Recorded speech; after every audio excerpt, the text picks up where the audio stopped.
Ada saatnya dalam hidup ketika segalanya terasa gelap, seolah dunia menutup pintunya, meninggalkan kita dalam kesendirian dan penyesalan. Tidak ada jalan keluar, tidak ada tempat untuk lari, hanya keheningan yang menusuk. Itulah yang dialami Nabi Yunus. Terperangkap di dalam perut ikan besar, di dasar laut yang dingin dan sunyi, beliau menghadapi ujian yang tak pernah terbayangkan. Tapi justru di sanalah, dalam keterasingan total, beliau menemukan sesuatu yang lebih besar, kesadaran sejati. Sebuah titik balik yang mengubah segalanya. Bagaimana Nabi Yunus bisa sampai ke titik itu? Apa yang membuatnya harus menjalani cobaan seberat ini? Dan yang lebih penting, bagaimana kisah ini bisa menjadi pelajaran bagi kita tentang kesalahan, kesadaran, dan kesempatan untuk berubah? Ini bukan sekadar cerita masa lalu. Ini adalah refleksi tentang kehidupan kita sendiri. Kita semua pernah salah, kita semua pernah merasa tersesat. Tapi pertanyaannya, apakah kita cukup berani untuk mengakuinya dan mencari jalan kembali? Inilah perjalanan dari keputusasaan menuju harapan, dari kesalahan menuju perbaikan diri. Mari kita jelajahi kisahnya. Bagian 1. Nabi Yunus melarikan diri dari takdir. Nabi Yunus adalah seorang nabi yang diutus untuk membimbing kaum Ninawa menuju kebenaran. Namun, kaum ini bukanlah kaum yang mudah menerima nasihat. Mereka keras kepala, menolak kebenaran, dan mengabaikan setiap ajakan untuk berubah. Bayangkan situasinya, Nabi Yunus berdiri di tengah mereka, menyampaikan pesan dengan penuh keyakinan. Tapi yang beliau dapatkan hanyalah ejekan dan penolakan. Setiap kali beliau berbicara, mereka membantah. Setiap kali beliau memperingatkan, mereka malah mengabaikan. Lama-kelamaan, rasa putus asa mulai menyelimuti hati beliau. Bukankah kita juga pernah mengalami hal serupa? Berusaha mengubah sesuatu menjadi lebih baik, tapi tak ada yang mau mendengar. Lelah, frustrasi, begitulah yang Nabi Yunus rasakan. Akhirnya, beliau mengambil keputusan, pergi meninggalkan Ninawa. Mungkin dalam pikirannya, kalau mereka tidak mau mendengar, biarkan saja mereka menerima akibatnya. Maka, beliau menaiki kapal dan berlayar. Menjauh sejauh mungkin. Namun, Tuhan punya rencana lain. Di tengah lautan yang luas, badai besar tiba-tiba datang. Ombak menggulung tinggi, angin berhembus kencang, dan kapal yang ditumpangi Nabi Yunus terombang-ambing dengan ganasnya. Para awak kapal panik. Mereka tahu ini bukan badai biasa, ini adalah tanda dari Tuhan. Dalam keputusasaan, mereka sepakat untuk mencari tahu siapa di antara mereka yang telah membawa kesialan ini. Lalu mereka melakukan undian. Nama Nabi Yunus keluar. Para awak kapal saling berpandangan. Apakah ini benar? Apakah pria ini yang menjadi penyebab badai? Untuk memastikan, mereka melakukan undian sekali lagi. Nama Nabi Yunus keluar lagi. Dan ketika mereka mengulangnya untuk ketiga kalinya, hasilnya tetap sama. Disinilah momen kesadaran itu muncul. Nabi Yunus tahu bahwa ini bukan kebetulan. Beliau sadar bahwa dirinya telah bertindak tanpa izin Tuhan. Beliau sadar bahwa keputusannya meninggalkan kaumnya adalah bentuk ketidaksabaran.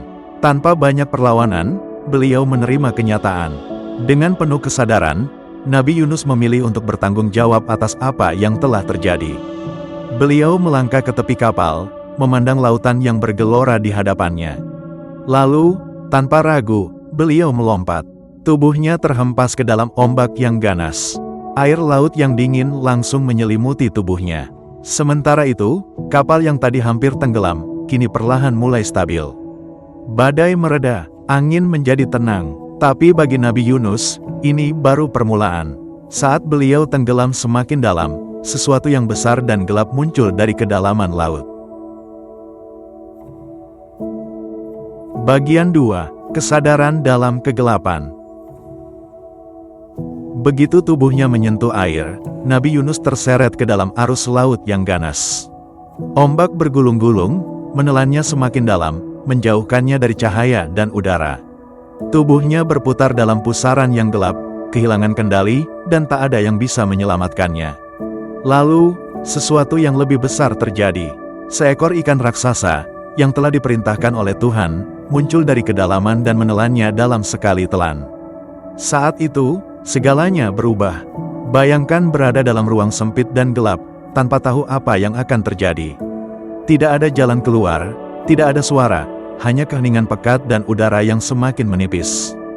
Detik demi detik berlalu, dan Nabi Yunus menyadari bahwa ini bukan sekadar hukuman, ini adalah kesempatan untuk merenung dan menemukan kesadaran sejati. Kadang, kita baru menyadari kesalahan ketika semuanya sudah terlambat. Ketika kehilangan keluarga, kita baru sadar betapa berharganya kebersamaan. Ketika gagal, kita baru memahami bahwa kesabaran dan usaha adalah kunci keberhasilan. Kita sering merasa benar, sampai suatu peristiwa besar mengguncang hidup kita dan mengubah cara pandang kita terhadap dunia. Di dalam kesunyian perut ikan, Nabi Yunus menghadapi dirinya sendiri. Ia sadar bahwa keputusannya meninggalkan kaumnya bukanlah solusi. Ia telah bertindak tergesa-gesa, tanpa berserah kepada kehendak Tuhan. Selama ini, ia menganggap kaumnya yang bersalah karena menolak kebenaran. Tapi sekarang, ia melihat kesalahannya sendiri, bukan hanya mereka yang diuji, tetapi dirinya juga. Namun, hanya menyadari kesalahan tidak cukup. Ia tahu ia harus berbuat sesuatu. Maka, dengan penuh ketulusan, ia berdoa, bukan sekadar meminta keselamatan, tapi benar-benar memohon ampun. Ia tidak tahu apakah dirinya akan diselamatkan, tapi satu hal yang pasti, ia menerima takdirnya, ia ingin berubah, dan ia berserah sepenuhnya kepada Tuhan. Dan disinilah taubat sejati lahir. Taubat bukan sekadar kata-kata, bukan sekadar menyesali perbuatan, tapi sebuah titik balik dalam kehidupan. Nabi Yunus tidak hanya menyesal, tapi juga berjanji dalam hatinya, jika diberi kesempatan kedua, ia tidak akan lagi lari dari tugasnya. Dalam kegelapan itu, ia menemukan cahaya. Dalam keheningan itu, ia menemukan kesadaran. Ia tidak tahu apa yang akan terjadi selanjutnya, tapi ia siap menerima apapun dengan hati yang telah berubah. Bagian 3. Kembali ke jalan yang benar. Dalam gelapnya perut ikan, Nabi Yunus merasa benar-benar sendirian. Tak ada suara, tak ada cahaya, hanya kesunyian yang menyesakan. Di sana, ia merenung dan menyadari kesalahannya. Ia telah melarikan diri dari tanggung jawabnya, mengambil keputusan tanpa menunggu petunjuk Tuhan. Kini, tak ada yang bisa ia lakukan selain berdoa dan memohon ampunan. Dan Tuhan mendengar doanya. Setelah beberapa waktu berada dalam perut ikan, akhirnya ia dimuntahkan ke daratan. Bisa kamu bayangkan kondisinya saat itu? Tubuhnya lemah, kulitnya pucat, dan tenaganya hampir habis. Asam lambung ikan telah membuatnya lemas, dan tubuhnya terasa sakit. Tapi meski fisiknya rapuh, hatinya telah diperbarui. Kini, ia bukan lagi seseorang yang lari dari takdir, melainkan seseorang yang siap menunaikan tugasnya dengan sepenuh hati. Maka, dengan sisa tenaga yang ada, Nabi Yunus kembali ke Ninawa. Dan di sana, ia menemukan sesuatu yang tak pernah ia duga.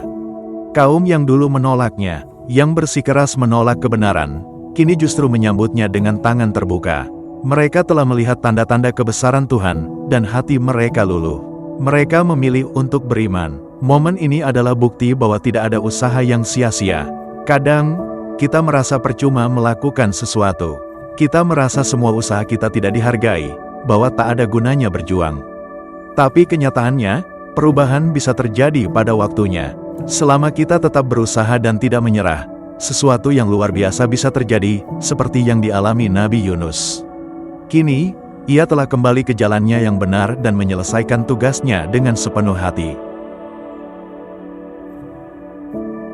Bagian 4. Pelajaran untuk kita, kesadaran dan taubat dalam hidup. Sekarang, mari kita renungkan, apa yang bisa kita pelajari dari kisah ini. 1. Kesadaran dimulai dari kejujuran pada diri sendiri. Seringkali, kita lebih mudah menyalahkan keadaan, orang lain, atau bahkan nasib atas masalah yang terjadi dalam hidup kita. Tapi perubahan sejati hanya bisa dimulai jika kita berani bercermin dan mengakui kesalahan kita sendiri. Seperti Nabi Yunus, yang akhirnya sadar bahwa meninggalkan kaumnya bukanlah keputusan yang tepat. Kesadaran ini yang membawanya kembali ke jalan yang benar.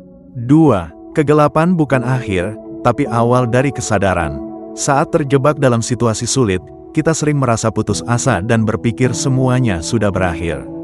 Tapi ingat, justru di dalam kegelapanlah kita sering menemukan cahaya kesadaran. Nabi Yunus mengalami hal ini, di dalam perut ikan, dalam keheningan dan kesendirian, ia justru mendapatkan pemahaman yang lebih dalam tentang dirinya dan tugasnya. 3. Taubat sejati bukan hanya kata-kata, tapi perubahan yang nyata. Banyak orang berpikir bahwa meminta maaf atau mengakui kesalahan sudah cukup. Padahal, taubat sejati adalah tentang perubahan nyata. Nabi Yunus tidak hanya menyesali tindakannya, tetapi juga membuktikannya dengan kembali ke Ninawa dan menjalankan tugasnya dengan penuh tanggung jawab. 4. Tidak ada kata terlambat untuk kembali ke jalan yang benar. Nabi Yunus bisa saja menyerah di dalam perut ikan, merasa bahwa takdirnya sudah berakhir. Tapi ia memilih untuk bangkit. Dan pada akhirnya, ia berhasil menjalankan misinya. Jadi, jika kalian merasa pernah salah langkah dalam hidup, jangan berpikir semuanya sudah terlambat. Selama kalian mau mengakui kesalahan, belajar, dan memperbaiki diri, selalu ada jalan untuk kembali. Kisah Nabi Yunus bukan sekadar cerita tentang seorang nabi yang ditelan ikan. Ini adalah kisah tentang kita semua. Kita semua pernah lari dari sesuatu, dari tanggung jawab, dari kesalahan, bahkan dari diri kita sendiri. Tapi seberapa jauh pun kita pergi, selalu ada cara untuk kembali ke jalan yang benar. Kegelapan dalam hidup bukanlah akhir. Justru di sanalah kesadaran baru lahir. Maka, kalau hari ini kalian merasa terjebak dalam masalah, merasa sendirian, atau merasa sudah terlalu jauh dari jalan yang benar, ingatlah satu hal, tidak ada yang terlambat untuk berubah. Karena kesadaran dan taubat sejati selalu membawa kita kembali pada cahaya. Jika kisah ini menginspirasi kalian, jangan lupa untuk like video ini agar semakin banyak orang yang bisa mendapatkan pelajaran berharga dari kisah Nabi Yunus. Tulis juga di kolom komentar, apa pelajaran terbesar yang kalian dapatkan dari kisah ini. Dan yang paling penting, subscribe channel ini serta nyalakan lonceng notifikasi supaya tidak ketinggalan konten-konten penuh hikmah berikutnya. Sampai jumpa di video selanjutnya.